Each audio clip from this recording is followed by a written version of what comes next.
Welcome to this episode of Legends of Nikon, a series where we take a walk down memory lane and pay respect to the epic glass of old. Today we go back to 1995 to the release of the AF Nikkor 85mm f1.4D, a lens that would earn the name the Cream Machine, cementing its status as a legend of Nikon. The Cream Machine had a pretty good 15-year run from 1995 to 2010, when it was eventually replaced with the f1.4G version, which definitely had improvements in regard to the optics, but a large section of the community actually still prefers the older D version, and I really can't blame you. I feel the same way.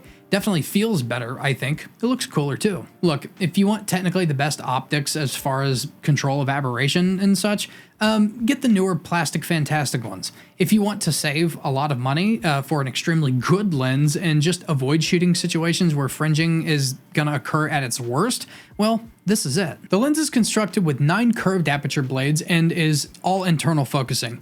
At a minimum, it'll focus at 3 feet. Size-wise, it's 3.1 inches in diameter by 2.9 inches long, so it's fatter than it is long. That's alright, I'm not going to make any jokes. As far as the weight goes, it's 20 ounces or 560 grams. Something nifty on this lens was the auto and manual focus switch appearing as a ring instead of a switch like we see on modern Nikon lenses. That's just cool factor. As well as an aperture ring, which we don't see at all anymore on Nikon lenses. We actually haven't for some time. In its day, you probably might have paid over $1,000 for the Cream Machine, but today they can be found for $500 or significantly less. So this lens was known for its excellent bokeh, hence the nickname, the Cream Machine, which I agree, it's great. But in my personal experience, I always found the standout features of the lens to be a few things. Oh, so good in black and white. Oh, so good in color and sharpness. Oh, so flattering to the skin tones. Back in the day, this is exactly what you wanted because Photoshop wasn't going to save you. It's everything you needed and wanted in a portrait lens. If it's something you're thinking about getting, check the link in the description first. It doesn't cost you any extra money, but it does help out the channel. Anywho, now I want to jump over to Flickr to see what other people are getting out of this lens. Okay, so we are in the Flickr of the Nikkor AFD 85mm f1.4, and right off the bat, I mean, we see some awesome black and white ability on this lens. Such a huge range of tones. I want to give some love to this one just because it's a beautiful portrait. It's edited absolutely fantastically. Wow, that looks really, really good. This one, on the flip side, is less processed, less magazine cover, and we still get like absolutely beautiful skin tones. Very, very sharp.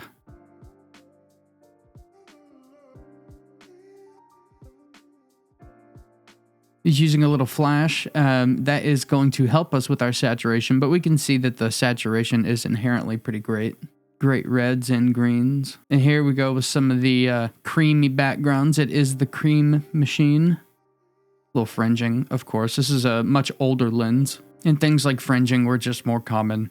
Until pretty recently, by the way. I think the Z-mount S-line lenses have, by and large, gotten rid of fringing altogether, and those are very recent as far as lens manufacturing goes. Absolutely gorgeous black and white. And see, you can even see that this particular model has a much more fair skin tone, and we still get a huge separation of different kinds of tones. We have whites, we have blacks, and we have a bunch of grays. I actually might end up getting this lens for my Nikon F5. I mean, let's be honest. I mean, it's still not my Nikkor Z 85mm f1.2, that lens is basically perfection, but this is a crazy lens to be so good at the time that it released. I mean, it is incredibly good. Not that Nikon wasn't making good lenses back then, but I mean, like this?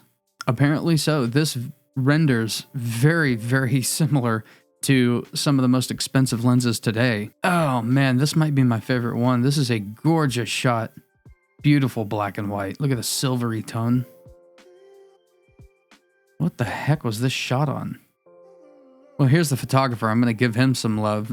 See if I can do this right. Chuljin Chung. That is a gorgeous black and white, my friend. Make sure you go over to Flickr and show these photographers some love. Sure, over time, you can get old, and technically better things come along. And let's be real, the cream machine doesn't compare to my outrageously more expensive Nikkor Z85mm f1.2s. That's a dream machine. But you don't run as the bread and butter of the pro market and maintain a reputation as the primary workhorse of pros for 15 years unless you are truly earning your status as a legend. So let's give a salute to this historical piece, the legendary AF Nikkor 85mm f1.4D, the cream machine. I'm Z-Wade, the Z-Wade, and Z-Wade Photo. Stay legendary.